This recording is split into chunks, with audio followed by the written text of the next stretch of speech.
मैं मोहम्मद वकीम खान कक्षा 9 सामाजिक विज्ञान के बारे में मैं कुछ आपको बताया था और उसके अगला क्वेश्चन है लोकतांत्रिक अथवा अलोकतांत्रिक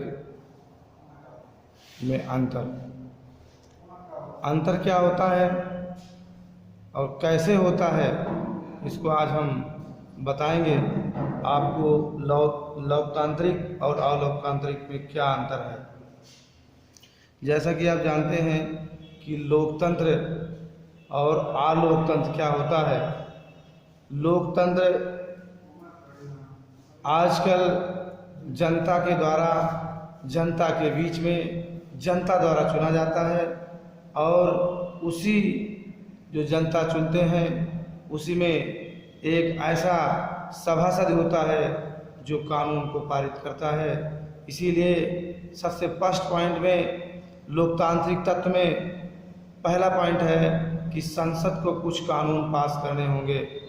यानी जब जनता के बीच में जब जनता एक संसद चुनती है, एक सभासद चुनती है, एक ऐसा शासक चुनती है जिसको एक कानून बनाना होता है, वह कानून जनता पे कैसे लागू करना होता है, वही संसद ही कानून को पारित करता है और लोगों के बीच में वह कानून पास करता है।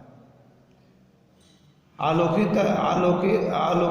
में विश्व व्यापार संगठन द्वारा नियमों की पुष्टि की जाती है, जो पूरे संसार में,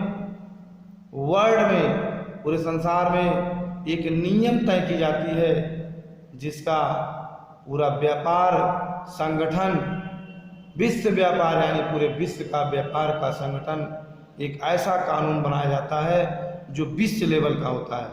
जो विश्व में व्यापार का संगठन किया जाता है उसके महतात पूरे व्यापारी पूरे विश्व में उसी के कानून का पालन करते हैं। अब आइए दूसरा पॉइंट, लोकतांत्रिक में लोकतंत्र चुनाव आयोग ने एक चुनाव क्षेत्र के सभी मतदान केंद्रों पर दोबारा मतदान का आदेश दिया करता है। आप जानते हैं कि चुनाव आयोग सभी चुनाव क्षेत्र में एक चुनाव जब करानी होती है सरकार को, तो एक ऐसा केंद्र संगठित करता है जो चुनाव आयोग के नाम से जाना जाता है। और चुनाव जब हमारे बीच होता है तो वह चुनाव जनता के बीच में मतदान कराता है और मतदान का आदेश आयोग देता है कि वह मतदान एक चुनाव क्षेत्र के सभी मतदान केंद्रों पर फिर से दोबारा पंचवर्षीय योजना में फिर से मतदान किया जाए। इसमें लोकतंत्र का एक ऐसा कानून पारित होता है, जब पंचवर्षीय योजना आती है तो सरकार एक ऐसा चुनाव आयोग द्वारा चुनाव का मतदान कराने का आदेश देता है कि वह मतदान एक ऐसे तरीके से किया जाए जो स्वैच्छिक हो और वो पब्लिक के बीच में अपने को ऐसे ढंग से आसानी से करा ले जिसमें उसमें शासक को चुनते हुए उसको कोई कठिनाई न हो।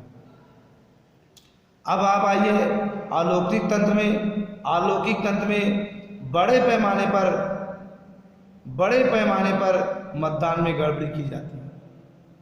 उसमें क्या होता है अलौकिक तंत्र में कि बहुत बड़े पैमाने पर जब चुनाव होता है तो उसमें कुछ पहले ऐसे राज्य शासक होते थे।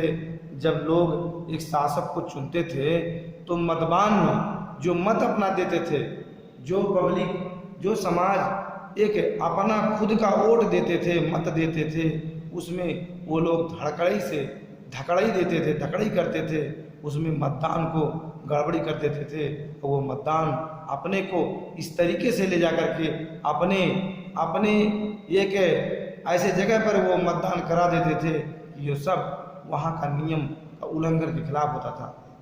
यह है अलौकिक तंत्र। अब तीसरे पॉइंट आइए लोकतांत्रिक में। तीसरे पॉइंट में इसमें इसमें महिलाओं को इस लोकतंत्र में महिलाओं के संगठनों में सांसद में 1/3 आरक्षण की मांग की गई है। इसमें महिलाओं को आगे किया गया है, महिला भी उसमें चुनाव लड़ सकती हैं और उसमें सभासद सांसद का चुनाव वो भी कर सकती हैं। उसमें 1/3 आरक्षण यानी 1/3 भाग वो महिलाएं अपनी मांग की गई है।